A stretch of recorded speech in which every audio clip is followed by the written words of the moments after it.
నమస్తే. శ్రీ మాత్రే నమః. శ్రీ గురుభ్యో నమః. మార్చి 25, 2025 మంగళవారం నాటి పంచాంగం ప్రకారము ఈ రోజు శుభతిథి ఏకాదశి, శ్రీ క్రోధినామ సంవత్సరం, ఉత్తరాయణం, శిశిర ఋతువు, పాల్గొన మాసం, కృష్ణపక్షం, సూర్యోదయ సమయము ఉదయం 6:19 సూర్యాస్తమ సమయం సాయంత్రం 6:24. ఈ రోజు తిథి ఏకాదశి, తెల్లవారుజామున 3:44 వరకు తదుపరి ద్వాదశి తిథి ప్రవేశము. ఈ రోజు నక్షత్రము శ్రవణ నక్షత్రము, తెల్లవారుజామున 3:40 వరకు తదుపరి ధనిష్ట నక్షత్ర ప్రవేశము. అయితే ఈ రోజు వర్జము ఉదయం 8:20 నుంచి 9:53 వరకు, దుర్ముహూర్త సమయం ఉదయం 8:44 నుంచి 9:33 వరకు, తిరిగి మరలా రాత్రి 11:10 నుంచి రాత్రి 11:57 వరకు దుర్ముహూర్త సమయం ఉన్నది. రాహుకాల సమయం మధ్యాహ్నం 3:23 నుంచి సాయంత్రం 4:53 వరకు.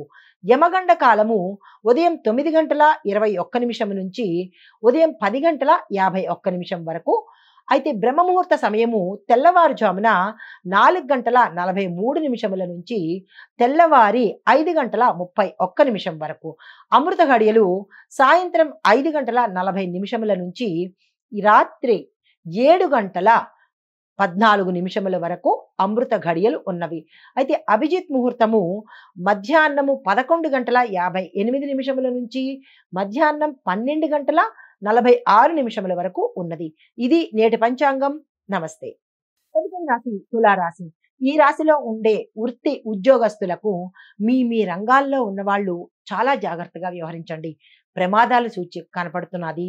కొంతమందికి ఉద్యోగాలు పోయే పరిస్థితి గోచరిస్తోంది. కొంతమందికి తమ తప్పిదాల వల్ల ఐటీ దాడుల్లో కానీ, లేదా మీ యొక్క అధికారుల దీనిలో కానీ, అంటే నిఘాలో కానీ మీరు ఇరుక్కుపోయే అవకాశము, అపకీర్తి పాలయ్యే అవకాశము, అపనిందలు పడే అవకాశము గోచరిస్తోంది. మీరు ఎలా జాగ్రత్తగా ఉంటారో ఈ రోజు మాత్రం చాలా జాగ్రత్తలు తీసుకోండి. ఎటువంటి నిర్ణయాలు తీసుకోకండి. ఏ ప్రయత్నాలు చేయకండి. గతంలో చేసిన తప్పిదాలు ఇప్పుడు రిపీట్ చేసే ప్రయత్నం అస్సలు చేయకండి. వ్యాపారస్తులకు నూతన పెట్టుబడులకు చాలా అనుకూలమైన కాలము. ఆ ప్రయత్నం చేసుకోండి.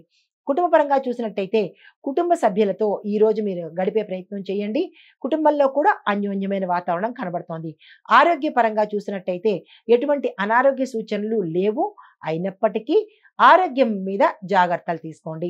మీకు చెప్పదగిన దైవారాధన మహాలక్ష్మి అమ్మవారిని పూజించేనా కానీ, లేదా దేవాలయ దర్శనం చేసుకోవడం కానీ, గులాబీ రంగు కానీ, తెలుపు రంగు వస్త్రం కానీ ధరించి చేసుకున్నట్టయితే విశేషమైన ఫలితాలు పొందుతారు.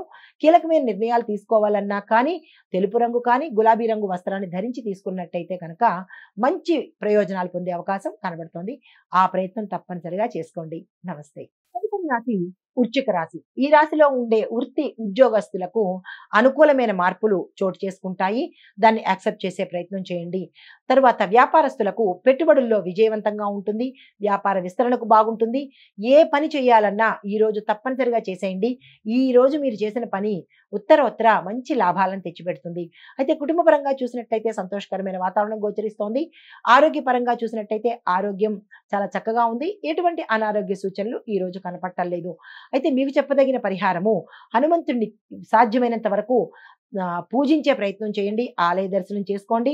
స్వామివారి మంత్రాన్ని జపించుకోండి. హనుమాన్ చాలీసాని 11 సార్లకు తక్కువ కాకుండా వినండి లేదా చదువుకోండి.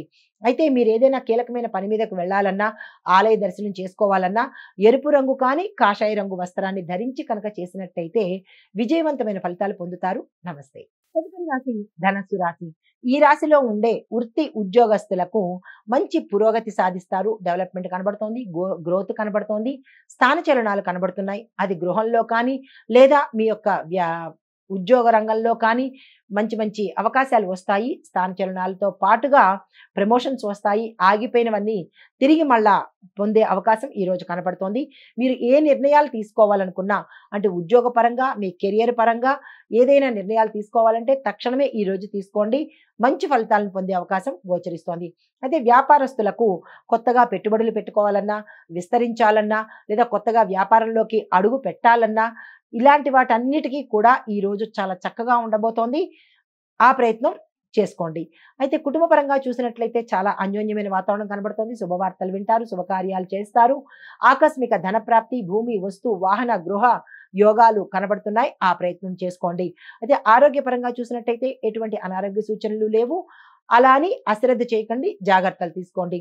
మీకు చెప్పదగిన పరిహారము గురుబలం పెంచుకోవడానికి గురు సంబంధిత ఆలయాలు షిరిడి సాయిబాబా వారిది కానీ, దక్షిణామూర్తి వారిది కానీ లేదా దత్తాత్రేయ స్వామి వారిది కానీ ఆలయ దర్శనం చేసుకోండి. ఓం ద్రాం దత్తాత్రేయాయ నమః అనే మంత్రాన్ని 108 సార్లు తప్పనిసరిగా చేసుకోండి. అయితే మీరు ఏదైనా కీలకమైన పనికి వెళ్ళాలన్నా, ఆలయ దర్శనం చేసుకోవాలన్నా లేదా మీ వృత్తి ఉద్యోగాలకి వెళ్ళాలన్నా కానీ పసుపు రంగు వస్త్రాన్ని ధరించి వెళ్ళినట్టయితే వ్యతిరేక ఫలితాలు కాకుండా అనుకూలమైన ఫలితాలు పొందే అవకాశం కనబడుతోంది. ఈ జాగ్రత్తలు తీసుకోండి. నమస్తే.